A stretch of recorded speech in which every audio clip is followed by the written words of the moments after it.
আমন্ত্রণ জিটিভির নিয়মিত স্বাস্থ্য বিষয়ক সাপ্তাহিক আয়োজন unit of pharmaceuticals limited doctors chamber অনুষ্ঠানে। প্রিয় দর্শক, আপনাদের সাথে আছি আমি ডাক্তার অর্থি চোখরিফ। চোখ আমাদের দৃষ্টি দর্পণ কিংবা আমাদের জীবনে প্রত্যেকটি রং দেখার একমাত্র জানালা। তবে আমাদের দৈনন্দিন জীবনে করা নানা অভ্যেস, নানা অভ্যস্ততা এবং সেই সাথে পরিবেশ দূষণ এবং বংশগত কিংবা পারিবারিক নানা প্রেক্ষাপটকে সামনে দাঁড় করিয়ে আমাদের চোখের সামনের স্বচ্ছ পর্দাটি অনেক সময় অস্বচ্ছ রূপ ধারণ করে এবং তাতে করে যেন আমাদের দৃষ্টিশক্তি ক্রমাগত ম্লান হতে থাকে। তবে এই ধরনের জটিলতায় আপনার কর্নিয়াকে গুরুত্ব দেওয়া আসলে কতটুকু জরুরি, কখন আপনি চিকিৎসকের কাছে যাবেন এবং কর্নিয়াতে কোনো জটিলতা হলে সেক্ষেত্রে কর্নিয়াল গ্রাফটিং কিংবা কর্নিয়া প্রতিস্থাপন কাদের ক্ষেত্রে জরুরি এবং বাংলাদেশের প্রেক্ষাপটে সর্বাধুনিক চিকিৎসা পদ্ধতি বা কী রয়েছে। প্রিয় দর্শক, আজ আমরা কথা বলবো এই প্রত্যেকটি বিষয় নিয়ে এবং আলোচনা করবার জন্য স্টুডিওতে আমাদের সাথে উপস্থিত রয়েছেন দুইজন স্বনামধন্য চক্ষুরোগ বিশেষজ্ঞ। আমাদের সাথে উপস্থিত রয়েছেন ডাক্তার সৈয়দ হাসান, যিনি senior consultant cornea and refractive surgeon, Harun I foundation hospital, এবং আমাদের সাথে আরও উপস্থিত রয়েছেন ডাক্তার মোহাম্মদ আমিরুজ্জামান, যিনি senior consultant cornea and refractive surgeon, Bangladesh eye hospital and institute, Dhanmondi. Sir, দুজনকে স্বাগত আমাদের আজকের আয়োজনে। ধন্যবাদ। স্যার, খুব চমৎকার একটি বিষয় নিয়ে এবং প্রাসঙ্গিক একটি বিষয় নিয়ে শুরু করছি আলোচনা। শুরুতে জানা জরুরি যে কর্নিয়া বলতে আমরা কি বুঝি এবং আমাদের দৃষ্টিশক্তিতে কর্নিয়ার ভূমিকা কতটুকু? হ্যাঁ, কর্নিয়া বলতে গেলে প্রথমে তো কর্নিয়া সম্বন্ধে জানতে হবে। কর্নিয়া তো সবাই যেটা বলে চোখের মণি, দ্যাট ইজ কালো অংশ। কালো অংশ আসলে কালো না, কালো অংশ আসলে ট্রান্সপারেন্ট, কাঁচের মতো স্বচ্ছ একটা অর্গান। এটা স্বচ্ছ থাকতে হয়, স্বচ্ছ না থাকলে, অস্বচ্ছ হলেই তখন ভীষণ দৃষ্টিশক্তির সমস্যা হয়। তো এই কালো অংশটাকে আমরা সবাই বাংলায় বলে থাকি মণি, আসলে এটার সায়েন্টিফিক নাম হচ্ছে কর্নিয়া। সেক্ষেত্রে আমাদের দৃষ্টিশক্তিতে এটার অবদান কীরকম, বা আমরা যে এই যে পৃথিবীর আলো দেখছি, প্রত্যেকটি রং রূপ এত সুন্দরভাবে পর্যবেক্ষণ করছি, তাতে করে কর্নিয়ার ভূমিকা কতটুকু? আসলে চোখের প্রত্যেকটা অর্গানেরই ভূমিকা আছে, প্রত্যেকটা অর্গানেই সুস্থ থাকতে হয়। কোনো একটা সমস্যা হলেই অন্যগুলো সুস্থ থাকলেও সেগুলো কাজ করতে পারে না। সেরকম কর্নিয়া যে চোখের সবচেয়ে সামনের অংশটা হচ্ছে কর্নিয়া, এবং এটা যদি খারাপ থাকে অন্য অর্গানগুলি ঠিক থাকলেও কাজ করবে না। সেজন্য কর্নিয়াটা স্বচ্ছ থাকা দরকার এবং তার ট্রান্সপারেন্সি ভীষণ মেনটেন করার যে গুণাবলী সবগুলোই থাকতে হয়। নিশ্চয়ই। এগুলো না থাকলেই তখন আর আমরা ভালো দেখতে পাই না। এবং এটির সাথে স্বচ্ছভাবে দেখার একটি ওতপ্রোতভাবে জড়িত সম্পর্ক রয়েছে। স্যার, একটু আপনার কাছে জানবো যে এই যে কর্নিয়া নিয়ে আমরা কথা বলছি, সাধারণত একজন ব্যক্তির কর্নিয়ায় কী কী ধরনের জটিলতা হতে পারে এবং আমাদের দেশের প্রেক্ষাপটে কোনগুলো সবচেয়ে বেশি কমন? বাংলাদেশে এই কর্নিয়ার জন্য আমাদের ডেলি কী কী জিনিস আমরা পেয়ে থাকি কর্নিয়া রিলেটেড। যদি আমি সকালে গিয়ে রুগী দেখতে বসি, দেখা যায় যে হঠাৎ করে কন্ট্যাক্ট লেন্স পড়েছে, তাকাতে পারতেছে না। কন্ট্যাক্ট লেন্স রিলেটেড কর্নিয়ার অ্যাব্রেশন। হঠাৎ করে ছোট একটা বাবু আসলো, তাকাতে পারে না, মার কাছে খবর নিয়ে জানা গেল বিড়ালে আঁচড় দিয়েছে। আচ্ছা আচ্ছা। স্কুলে গেছে, ডিল ছুঁড়েছে, কর্নিয়াটা ফেটে গেছে। তো বুঝেন একদমই।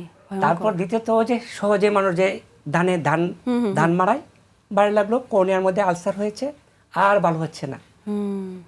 তারপর কিছু কিছু ক্ষেত্রে দেখা যায় যে দৃষ্টি একদমই কম, কোনো ডাক্তাররা মেনটেন করতে পারে না, চশমা দিয়েও না, কোনোভাবে না। আমাদের কাছে যখন আসে তখন সিম্পল একটা টেস্ট করে দেখি যে কর্নিয়া তার কার্ভেচার অ্যাবনর্মালি সে বেঁকে গেছে, সামনের দিকে বেঁকে গেছে, সে দেখবে কি করে। অথবা বিভিন্ন জায়গায় লেসিক করেছে, দেশের বাইরে অথবা কোথাও, কিছুদিন ভালো দেখেছে, তারপর আর দেখতে পাচ্ছে না। কারণ হলো এই যে কর্নিয়ার শেপ চেঞ্জ হয়েছে। আচ্ছা আচ্ছা। তারপর দেখা যায় যে আমরা আরো কিছু রোগী পেয়ে থাকি, ছোটবেলা দেখতো, এখন আর দেখতে পাচ্ছে না। কি সমস্যা? সমস্যাটা হলো কি, ওই যে ডিস্ট্রফি, দু চোখে একই রকম রোগ, থুকায় থুকায় দাগ, সে দেখে অল্প বিস্তর কিন্তু মন ভরে দেখে না। আবার কোথাও সানি অপারেশন করেছে, দেখতে পাচ্ছে না, আমাদের কাছে আসে, আমরা দেখি কর্নিয়ার যে একটা স্তর, সেই স্তরটা কোনো কারণে ড্যামেজ হয়েছে। এবং আমরা অহরহে যে জিনিস পেয়ে থাকি, এই চোখে যে চুলকায়, চোখ ডলে, সবচেয়ে বেশি হয়ে থাকে এই কাজটি। এই চোখ ডলে না, সেটা থেকে এই যে কর্নিয়ার মধ্যে ছিলে যায়, রাব হয়, আলসার। তারপর দিতে দেখেন ব্যাকটেরিয়াল ভাইরাল কর্নিয়াল ক্যারাটাইটিস, যেটা বলে ভাইরাল, রেগুলারদের চোখ ওঠা, সিম্পল চোখটা নিয়ে আমার কাছে কেউ আসবে না, কিন্তু যখন সে তাকাতে পারতেছে না আমার কাছে আসে, আমি দেখি কি তার ওই যে চোখ উঠেছে না, সেই জন্য কর্নিয়া একটা স্তর ছিলে গেছে, আচ্ছা আচ্ছা। ডিউ টু ওই যে চোখের পাতার নিচে যেগুলি আছে এগুলি আনহেলদি হয়ে গেছে। এরকম অনেক ধরনের রোগ নিয়ে আমাদের কাছে আসে। নিশ্চয়ই, মানে এত চমৎকারভাবে প্রত্যেকটি রোগকে আপনি বুঝিয়ে বলেছেন, এবং আমাদের দৈনন্দিন জীবনযাত্রায় আমরা হরহামেশাই কিন্তু জটিলতাগুলো দেখে থাকি। প্রত্যেকের ঘরে ঘরে এই ধরনের সমস্যা, কিন্তু প্রাথমিক অবস্থায় আমরা গুরুত্ব দেই না। স্যার, আমরা যে এই যে চোখের সমস্যাগুলো নিয়ে কথা বলছি, কর্নিয়ার একটি উল্লেখযোগ্য জটিলতা ক্যারোটোকোনাস। স্যার, এটা কি কোনো জটিলতা? এত কঠিন একটি নাম কেন? এটা বলতে আমরা কি বুঝি? ক্যারোটোকোনাস একটা জেনেটিক ডিজিজ। এটা কর্নিয়াটা গ্রাজুয়ালি পাতলা হয়ে যায় এবং কর্নিয়ার শেপটা কনিক্যাল হয়ে যায়। এই কনিক্যাল হয় বলে এটাকে ক্যারোটোকোনাস বলা হয়। এবং কনিক্যাল হওয়ার কারণে রিফ্লেকশনটা ঠিকভাবে হয় না এবং দৃষ্টিশক্তি কমে যেতে থাকে। এবং আমাদের কাছে যখন আসে সাধারণত তখন দেখি যে চশমা দিয়ে কাভার করা যায় না, অথবা কাভার করলে অনেক বেশি পাওয়ার লাগে, ভালো দেখে না। তো এই হলো ক্যারোটোকোনাস। এবং স্যার, এই যে কর্নিয়াতে একটি শেপ পরিবর্তন, কোন শেপ হয়ে যাচ্ছে, বা এটার পিছনে কি কোনো কারণ রয়েছে? মানে কেন এটি হয়ে যায় আসলে? কোনো কারণ ওরকম পাওয়া যায় না, তবে জেনেটিকটাই বেশি ধরা হয়। যদি মায়ের থাকে, বাবার থাকে, রিলেটিভের কারো থাকলে সেটা আবার এদের জেনেটিক্যালি ট্রান্সমিট হতে পারে, এটা একটা। আর একটা বড়ই দেখা যায়, এটা সরাসরি কারণ বলা যায় না, তবে অ্যাগ্রাভেট করে। আচ্ছা। সেটা যদি অ্যালার্জি থাকে, অকুলার অ্যালার্জি থাকে, চোখে রাবিং হয়, রাবিং করতে করতে চোখ লাল হয়ে যায় হয়, এবং রাবিং করার পর প্রেশার পড়ে, প্রেশার পড়লে যেমন বেলুনের উপর চাপ দিয়ে পড়ে, এক জায়গায় চাপ দিলে আর এক জায়গা দিয়ে বেরিয়ে যাবে, ওই রকম যখন চোখে আইবলের প্রেশার লাগে তখন একদিকে প্রেশার লাগলে আর একদিকে বেড়ে যাবে, সেরকমই আস্তে আস্তে গিয়ে রাবিং করে কর্নিয়াটা কনিক্যাল হয়ে যায় বা বেড়ে যায়। বেড়ে গেলে শেপটা নষ্ট হয়ে গেলে তখন ভালো দেখতে পাই না। কোনো মেয়ের হয়ে পাওয়ারটাও ঠিক আছে, বেশি পাওয়ার, ল্যাসিক করছে ভালো আছে, অথচ অন্য এক বোনেরই দেখা যাচ্ছে তার আবার ক্যারোটোকোনাসের সাসপেক্ট আসছে, অথবা ক্যারোটোকোনাস হয়ে গেছে। তো সেটাই, এগুলো সবগুলোই লেভেল, হয়তো তার কম ছিল তাই ধরা ক্যারোটোকোনাস লেভেলে যায় না, ওর আরো বেশি হয়েছে তখন ক্যারোটোকোনাস লেভেলে চলে গেছে, তখন ধরা পড়ছে। সে ল্যাসিক করছে, ল্যাসিক কোরেটারে ভালো আছে, অথচ অন্য বোনতে ল্যাসিকও করতে পারছে না, অথচ তার কর্নিয়াটা শেপ নষ্ট হয়ে গেছে, হয়তো এমন স্টেজে চলে গেছে যে তার থামাইও লাভ হচ্ছে না। সেক্ষেত্রে হয়তো আলটিমেটলি ক্যারোটোপ্লাস্টিতে যেতে হয়। তা ক্যারোটোপ্লাস্টির মধ্যে একটা যেটা বলবো আমি, ক্যারোটোপ্লাস্টির মধ্যে বেস্ট হচ্ছে গিয়ে এই ধরনের পেশেন্টদের জন্য যদি সম্ভব হয়, বেস্ট হচ্ছে গিয়ে ডিএলকে, ডিপ অ্যান্টেরিয়র ল্যামেলার ক্যারোটোপ্লাস্টি যেটাকে বলে সেটা। এই ক্যারোটোপ্লাস্টিতে রিজেকশন হয় না। ইনফেকশনটা যদি প্রথম 9 মাস যদি ঠিকঠাক মতো রাখতে পারে, ইনফেকশন যদি না হয় ইনশাল্লাহ তারপরে আর কিছু হয় না, এবং লাইফ লংই তার ভালো থাকে। এর কারণটা হলো ক্যারোটোকোনাসে পেশেন্টের নিজের পিছনের যে লেয়ারটা, সেই লেয়ারটা রেখে দিয়ে বাকি লেয়ারগুলি চেঞ্জ করে ফেলা হয়। তাতে যেটা হয়, কর্নিয়ার রিজেকশনটা মেইনলি হয় গিয়ে এন্ডোথেলিয়ামের কারণে, দ্যাট ইজ পিছনের যে লেয়ারে যে সেল থাকে সেটার কারণে। তো ক্যারোটোকোনাস পেশেন্টদের এন্ডোথেলিয়াল সেল কাউন্ট খুবই ভালো থাকে, এবং সেইটাই থেকে গেল, এবং ওদের ওই পেশেন্টগুলাই বেশি দিন সাস্টেইন করে, একদম ভালো থাকে, লাইফ লংই তাদের ভালো থাকে। এই রিফ্লেক্টিভ একটু প্রবলেম থাকতে পারে, সেগুলো চশমা দিয়ে কভার করা যায়। ইভেন ডিএলকে করার পরে পাওয়ারের কিছু প্রবলেম কিছু টুকটাক থাকে, যে থিনিংয়ের প্রবলেম যেহেতু আর থাকে না, তখন দরকার হলে আমরা ওই পাওয়ারের কিছু অংশ লেজার করেও কমায় দিয়ে ওটা পাওয়ারটা চশমায় পড়তে পারি এবং একটা লেভেলে নিয়ে আসতে পারি। নিশ্চয়ই, কিন্তু এই যে এত কিছু করছি আমরা, এত জটিলতা সমাধান করবার চেষ্টা করছি, আমাদের তো প্রাথমিক অবস্থায় রোগটা শনাক্তকরণ করাটা জরুরি, এবং কাদের হচ্ছে, কারা আক্রান্তের ঝুঁকিতে, কারা সচেতন হবেন, আমরা স্যার প্রত্যেকটি বিষয় জানবো। তবে সময় হচ্ছে একটি ছোট্ট বিরতি নেবার। প্রিয় দর্শক, ইউনিটিভ ফার্মাসিউটিক্যালস লিমিটেড ডক্টর চেম্বার অনুষ্ঠান থেকে নিচ্ছি ছোট্ট একটি বিরতি, সাথেই থাকুন।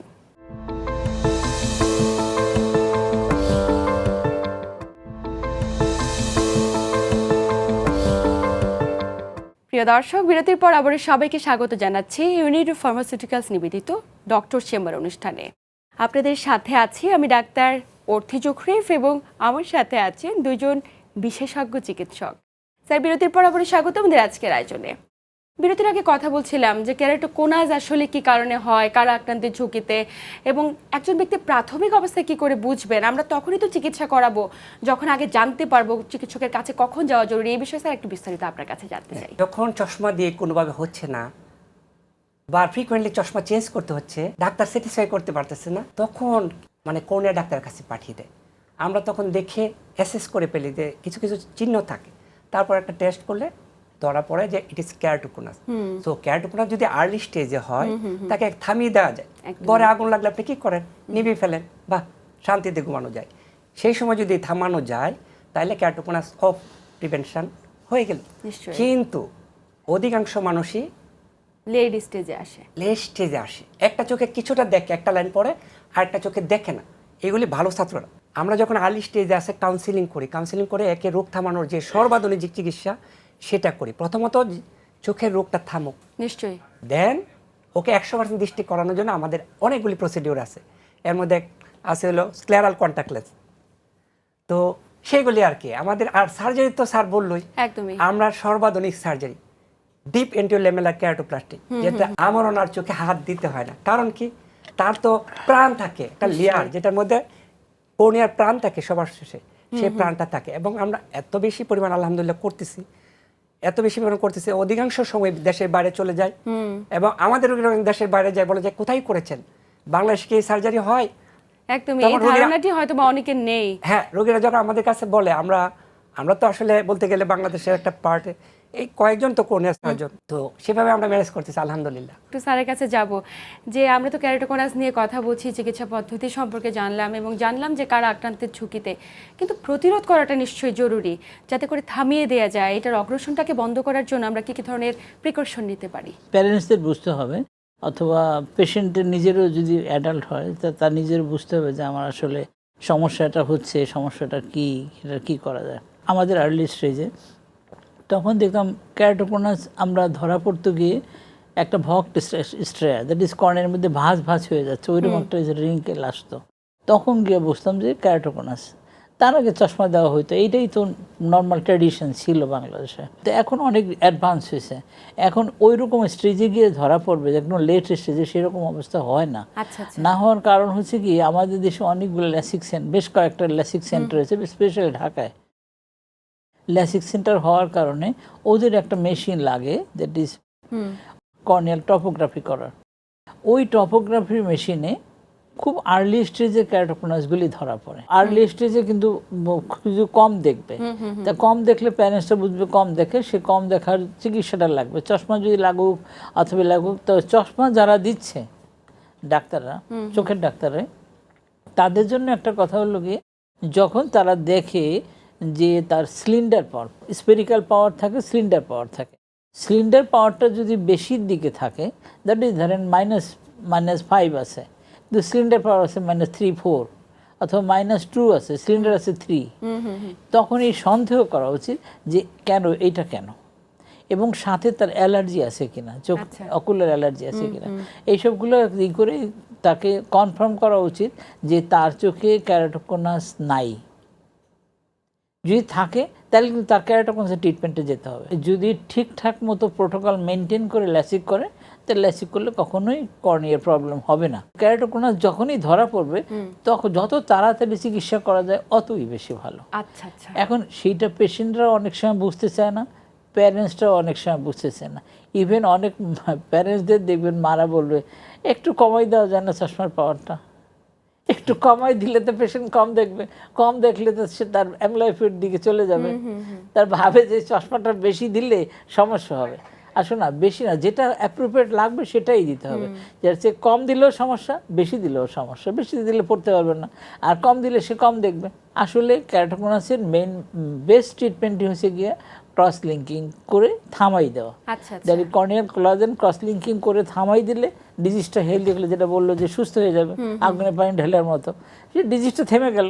ডিজিজটা থেমে গেলে পেশেন্টের ওইটা হয়ে গেল।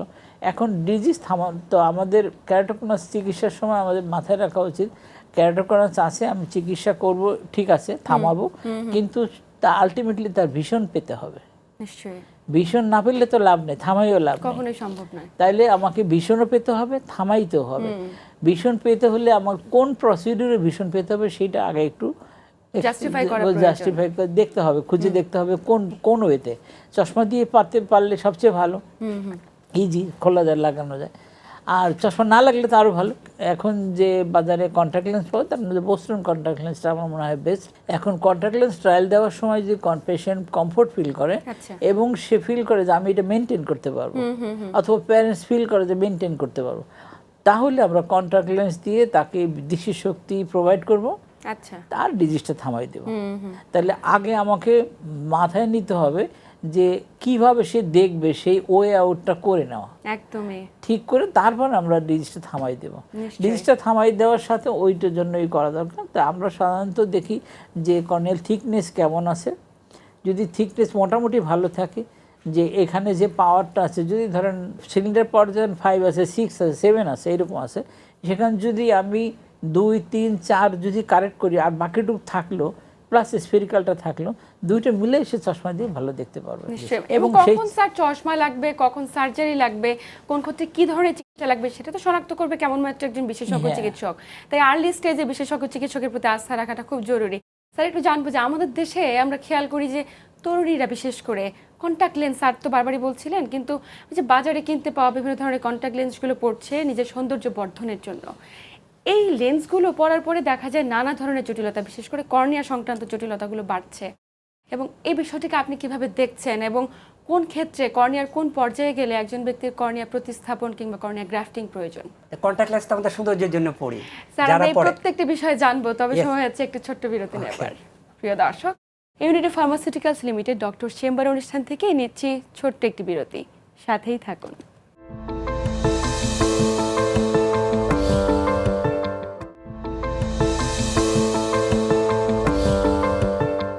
প্রিয় দর্শক, বিরতির পর আবারও সবাইকে স্বাগত জানাচ্ছি unity pharmaceuticals limited doctor chamber অনুষ্ঠানে। আপনাদের সাথে আছি আমি ডাক্তার অর্থি জোখরিফ, এবং আমার সাথে আছেন দুজন বিশেষজ্ঞ চিকিৎসক। স্যার, বিরতির পর আবারও স্বাগত আমাদের আজকের আয়োজনে।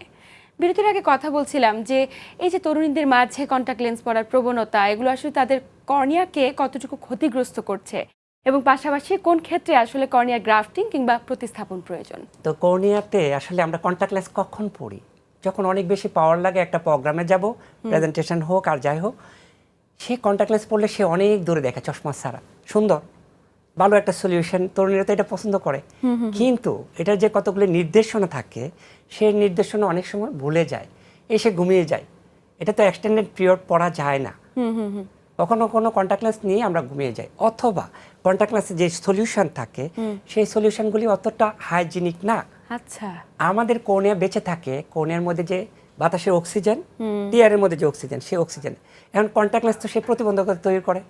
সেই ক্ষেত্রে এই কন্ট্যাক্ট লেন্সের উপস্থিতিতে দেখা যায় যে কখনো কখনো কর্নিয়াটা অক্সিজেন পায় না, ক্রাইসিস হয়, আচ্ছা। কর্নিয়ার একটা স্তর ছিলে যায়, ছুলে যায়, অ্যাব্রেশন হয়। সেই অবস্থায় ট্রিটমেন্ট করলে ভালো। বাট কখনো কখনো দেখা যায় যে দুইটা চোখে ইনফেকশন হয়েছে, সে ইনফেকশন হয়ে টোটাল কর্নিয়া অপেক, ট্রান্সপারেন্ট না, আচ্ছা, আচ্ছা। অস্বচ্ছ হয়েছে।